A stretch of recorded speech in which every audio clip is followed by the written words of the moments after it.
Hey, everybody. I hope you are doing well today. Just wanted to invite everybody to this May live series. We're going to be talking about winning the inner battle.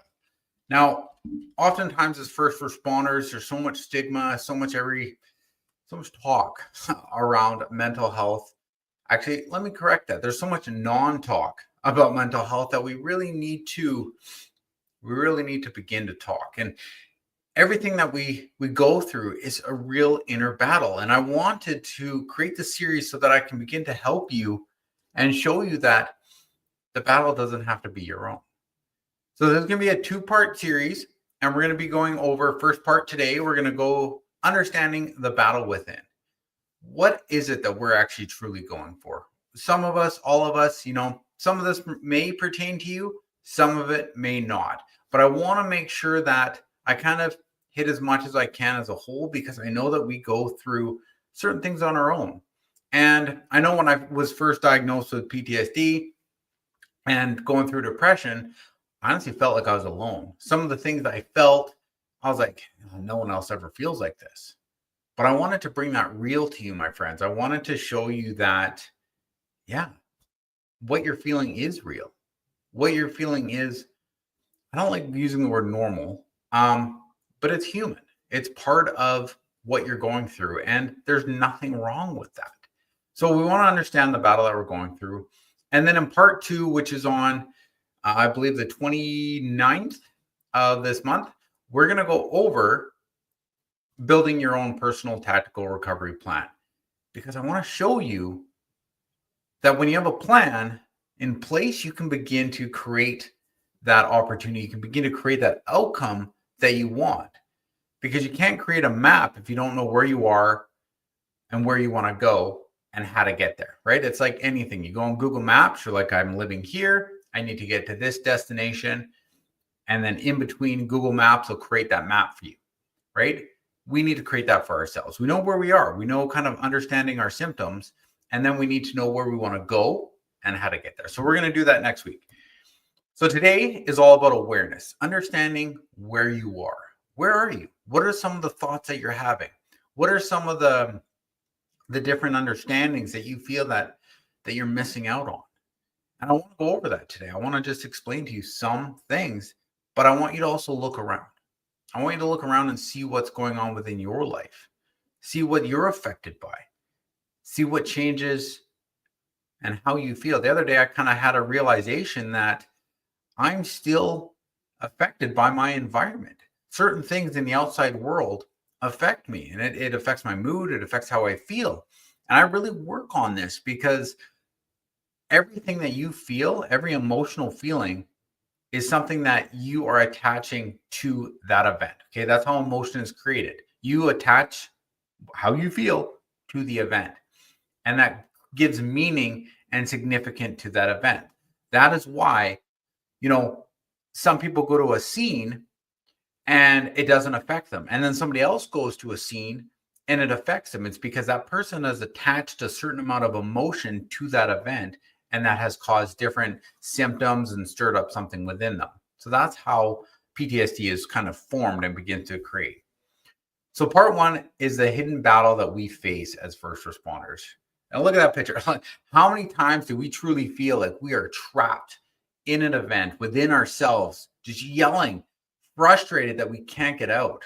And my friends, I really want to assist you in giving you the path to get out, because you don't need to survive living with PTSD, right? Getting up in the morning, just going, I just need to make it through this day. And when I do, maybe I'll be good, right? You want to thrive. You want to have a loving, amazing life, despite the diagnosis of PTSD, despite, having rough days, right? And then you can move into the life. We all have days, right? We all have those days that are like, you wake up in the morning, you're unmotivated, you don't know what to do, you don't know how to push through.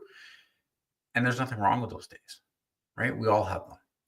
But to stay in that long term, that's what we don't want, my friends. We don't want weeks, months, years of like, I've just been surviving. I'm just making it through what I can. We want to make it to the other side. We want to thrive doing it. We want to find our purpose. We want to find meaning, and we want to move forward with the life we want. So behind the uniform, we all wear that uniform. We're all first responders. There's a personal battlefield, right? There's something going on within us, and we want to figure out what that is. Daily exposure to trauma is cumulative, right? It stacks up, but it does it silently. Like I said, you can go to an event and you're like, that event, that situation didn't really bother me. So I'm just going to move forward, but you don't talk about it. You just kind of hold it in. And then you go to another event. You're like, it kind of bothered me a little bit, but you know what? I'm okay. There's another stack. I always use the analogy of a rock, and I'm sure I have a picture in here about it, but you stack a rock in your backpack. And I use the analogy because we walk in because we're first responders. We have courage. We want to push through. We want to live this life, and we're proud. Our shoulders are up. And then we go to an event and we add a rock to our backpack. And we're like, oh man, that's a little heavy, but that's okay. I can push through. Then we add another little rock. Then we're kind of bending because we have so much weight on us because we're holding so much in that we can't push through. We can't move forward until we begin to take these rocks out and then get back to that proudness that we have of being a first responder. The hidden battles you have, my friends, it's not a weakness. It's biology. It's your body protecting you. It's your mind protecting you to make it onto that next stage, to make it on to try to understand what you've been through, right? It's your body protecting you. And so it's not a weakness. It's biology. It's human nature. So what chronic stress and trauma do to your body and brain? Now, I love kind of going a little deeper into this. I don't go too deep because I don't want to overwhelm you, but there's three parts. And I think I talk about two of them today. So your amygdala, that's your alarm center. So when something happens in your life, the amygdala fires, and it's your fight, flight, or freeze response. Now, your fight, flight, or freeze response only lasts 90 seconds. So whatever you're going through, you run from it. You deal with it. You got 90 seconds. Now, if your body goes, oh, crap, I'm still within this realm. I'm still within this phase. It'll fire up again for another 90 seconds. So it's like when a deer's running. We'll use an analogy of a deer. So it sees something, it gets startled, takes off, runs for 90 seconds, and then stops. If it's done, it shuts it off. Like it's very quick to shut it off. We're like, oh, that's over. Okay, shut it off. I'm going to go back to eating grass. As humans, we don't do it that fast. We kind of hit that and we're like, okay, now I'm running. Okay, it's over. But what if it comes back? What if I feel it again?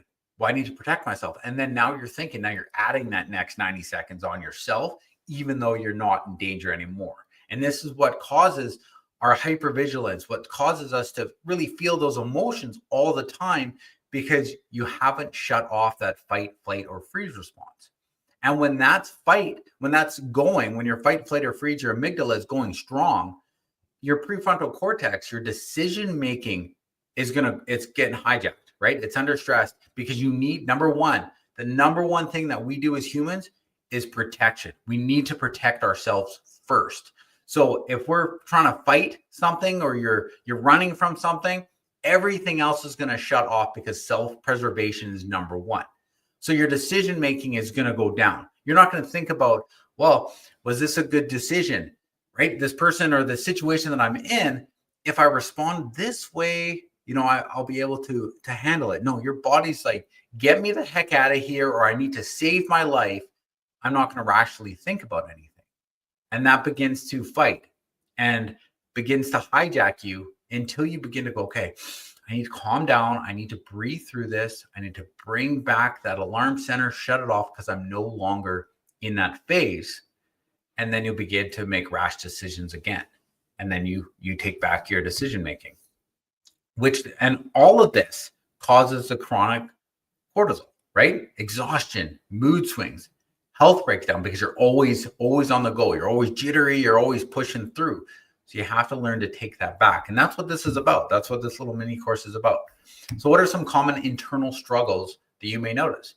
Like I said, you're in fight, flight, or freeze. You're hypervigilant, right? You're feeling on edge all the time. Okay, what's coming after me? What's going on? Then you have emotional numbing. You know what? You've been in that fight, flight, or freeze for so long, you're just like, oh, I'm not feeling anything anymore. I'm in too much pain, and your body just can't kind of cope with it, can't move. And then you're angry, you're mad. Like, how many of you have actually felt that? I know I have. Hands up. I know I have. I've felt that. Man, I come home from work and my kids say something and I snap at them. And I'm like, why did I just snap at them? And it had nothing to do with them. It has everything to do with what happened at work or what I've dealt with. And I never went through that transition, which I'll talk about later, where you transition from work to home to create that outcome. And then you're physically tired, right? No matter how much you sleep, you're like, I'm always going. And that's because your amygdala is always going 90 seconds to 90 seconds to 90 seconds to 90 seconds. And until you actively are self-aware and turn that off, you're just going to keep pushing. You're going to keep fighting. You're going to be so tired, right? Can you imagine just being on a treadmill and running and running and running and never stopping because you don't do what you need to do? You need to get off, take a break, or you're going to create massive symptoms. So why do triggers feel so intense? Why is it that when you go to a situation, things feel so intense, right? And triggers. So triggers are the reminder of what you went through. That's a trigger. So the body remembers even when the mind wants to move on. So a situation like triggers can be sounds, they can be smells, they can be situations. As first responders, we often go to repeated situations, right? We may not go to the same fire call, or we may not go to the same police call, or as a correctional officer, you may not go, well, you're always going to the same building. So even walking in your building can give you a trigger. Maybe EMS, you're going to the same kind of call. As a dispatcher, 911 dispatcher, maybe you're hearing something, a similar call. These slight triggers can begin to put you in that fight, flight, or freeze again. Even though it's not a real situation, your mind's going, oh, I've been here before. I need to run to protect myself, because your body remembers, even when your mind is like, no, I'm good, right? Smells, sounds, images. These can all activate those old survival responses because it's normal. It's normal based on your experience, not personal failure. I want to add that, my friends. Personal failure. It's not personal failure that you're having a trigger, right? It's just your body normally responding to a situation. So don't feel, right? I want to remind you today, my friends, don't feel that you're doing something wrong when you have a trigger. Just your body going, I need to protect you now. And until you begin to work through that, you're going to always be in that fight, flight, or freeze. So what happens when we ignore these warning signs, right? What happens when we ignore these triggers? Well, we have increased physical health problems, heart, digestion, sleep, right? It puts us in that fight, flight, or freeze, which means your body is stopping everything else. Your heart rate goes up, your digestion goes down because your body is going to protect you. And then you don't sleep, right? You need to. Now there's two types of sleep. You go deep sleep or you go excessive sleep, right? We just want to lay in bed. That's not always sleeping. You want to get into a deep rhythmic sleep, which is what helps you move into that next phase. But if you're not getting actual sleep, these cause health problems.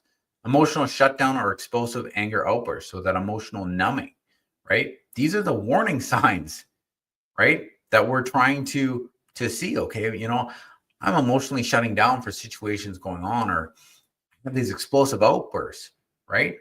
When you ignore these warning signs, this is what's going to cause more problems and more issues in your life. And my friends, I want you to catch this now. Burnout, we're so tired. Compassion fatigue, we're giving without really taking care of ourselves. And our PTSD symptoms, depression symptoms, they just worsen. They get bad and worse until we get to the point that we're burnt out and we're done. I don't want to deal with this anymore. I just want to walk away. So you get that boiling point analogy, right? Put a pot of water on, boil it up. It's going to boil until it explodes. And that's where that explosive emotional outbursts come from. You're exploding. You're like, I can't deal with this anymore, because you have so much energy built up in you, so much emotion that you have no avenue to get it out. So you have to find that avenue, and that's what this is all about, right? So here's some tools that I want to give you for building self-awareness, because when you pay attention to something, you see it, you can begin to fix it. So first is to catch it early, right? What's going on? How do you feel? Why do you feel it? And I'm not saying, okay, time to fix it. Now my wife can attest to me for this, because it's like, she's like, yeah, I'm kind of going through this. I'm like, well, have you tried this, this, and this? She's like, look, calm down. I didn't say, hey, I want you to fix me. I said, hey, listen, right? And that's her catching it early, right? So you have to begin to just pay attention. What are you feeling? What emotions are you feeling? Are you in that hyper arousal state? Or are you able to kind of push it off and work through it, right? So you want to catch it. You want to see what you're going through, not fix it, catch it. And simple ways to do this is to do an emotional check-in, right? What's your stress level at right now, right at this point? And you're like, listening to Adam right now, I'd say I'm about a 5, not too much going on in the outside world. So I'm about a 5 right now. Okay. And then so you want to stress it, right? You want to get down below about a 3, anywhere between a 4 and a 1, because we all have stress. Life has stress. There's nothing you're going to be able to do to get zero stress in your life unless you're a monk. And I commend you for doing that, for having no stress. And maybe they do have stress. I don't know. But you want to basically know that there is going to be a little bit of stress in your life. And you want to rate it. Okay, where am I? Where am I? And then you do a body scan, right? How do I feel? Do I have any emotions in my body? Mine is right here on the back of my neck. This is my emotional stress point. So when I feel it and it's tight, I know that I'm going through something and I need to pause. I need to meditate. I need to catch it early, because if I don't check in with my body scan, I know something's going to develop in the future. And then do micro breaks, right? So check in with yourself. You're like, I'm about a 5 on my stress level. I feel my tension. I'm going to just spend 2 minutes and do some tactical resets. I'm going to do some deep breathing, maybe do some stretching, have some water, right? Just really kind of reset myself. And when you take these micro breaks throughout the day, it begins to bring your level down, your stress level down. And this is going to help you in the future. Especially as first responders, when we go into tough situations, we need to have our decision-making good, right? Most of the time, we're going to life-changing situations. And as first responders, we want to make sure that our amygdala, our fight, flight, or freeze reaction response is low, and our prefrontal cortex, our decision-making is high, so that we can make proper decisions and we're not scared, which is why we go through different training exercises, because we want to get that fight, flight, or freeze, right? Can you imagine, let's say, a police officer that doesn't actually do training and just goes into the field and someone starts shooting at them? They turn and run, right? But as first responders, we're trained, as police officers, we're trained to go into that, right? We have the training. We do certain things on a daily basis to create that so that we don't run. So here's just a little mindfulness exercise that you can do. So to understand and to find that it's a mental model that'll help. Okay. So first you want to notice. Okay. So I'll go back here. So it's signal, shield, shift. That's what you want to do. Signal, shield, shift. Remember that for yourself. The first thing, something's happening, you're being triggered, signal. Okay. What's first signs of overtime? Okay. Body temperature. Do I have short temper? Do I have spiraling thoughts? We all have spiraling thoughts, right? Okay, what's going on? What's the signal I'm getting to be like, okay, I need to slow down? What's the signal? What's it showing me? And you need to figure this out for yourself. What's the trigger showing you? That's your reaction, right? You're triggered, and then there's a reaction to that trigger. So what is that reaction? This is a signal. And then you want to shield it. Okay, I've been triggered. My emotions are rising. Now I need to do something to create that space. I need to pause. I need to take a deep breath. I need to do a tactical retreat. So I need to step back from the situation I'm in so that I can move forward towards where I need to go next. And where do we go next? We shift. Okay. We shift into that next action intentionally. Key word there, my friends, is intentionally, because we want to be intentional with our actions, right? Going back here. We've gotten that signal. Okay. What's going on? There's a trigger and I'm starting to feel overwhelmed. I'm starting to get mad. I'm starting to get angry. Okay, that's my trigger. That's my signal. Okay. I need to step back. I need to pause. Then what am I going to do? Okay, I'm going to move in and I'm going to, talk to my kids quietly, or I'm going to try something else that's going to shift me into a different place. You have to be active with this, my friends. right? That's the biggest thing that most people don't want to do. They don't want to be active towards what they're doing. They're like, you know what? It is what it is. You want to be active. Activity is going to change your life. Staying still is not. So here's your reflection exercise. And for those who follow me and watch, I love journaling. You know that. You can't solve a math problem in your head. Actually, not a very hard one. So you have to get it out of your head, get it on. So today, take this prompt, write this down. What does my body or mind first tell me when I'm nearing overwhelm? This is your signal, right? Because when you pay attention, like, oh, what's the first thing? For me, it's anger, right? For me, it's retreat.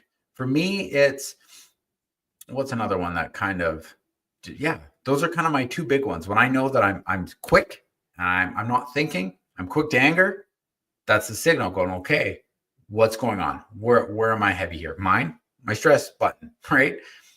What does it feel like in your body? Tight chest, racing mind, clenching fist. How do you feel when you're nearing that overwhelm? Because when you recognize these signs early, it's your first tactical win, right? My friends, if you can say, look, I'm feeling like this, I need to step back, I need to pause, and to reassess, right? Sign, signal, move, right? So and that's it. That's it for today. I'll leave it up here for 2 seconds, right? Write that down if you can. Take a picture of the screen. What does my body or mind first tell me I'm nearing out? You want to be self-aware from this. So next week, or in a couple weeks here, we're going to talk about your tactical recovery plan and building that for yourself so that you can begin to create truly a written down form of this problem. You can have it tactically ready. We're going to build your tactical recovery plan.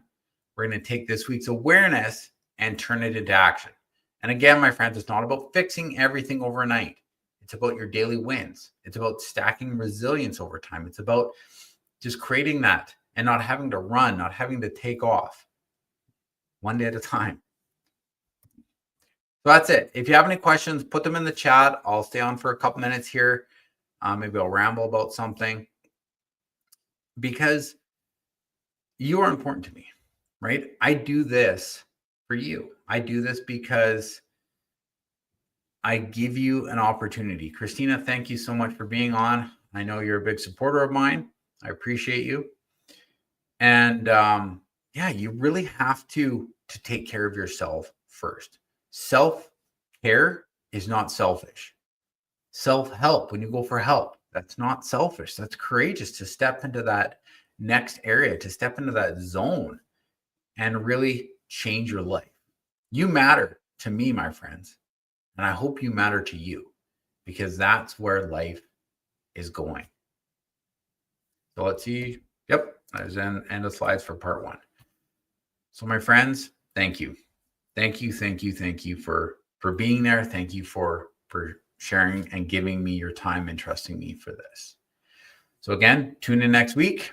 Watch the replay if you didn't get to watch this live, and we'll see you on the next event.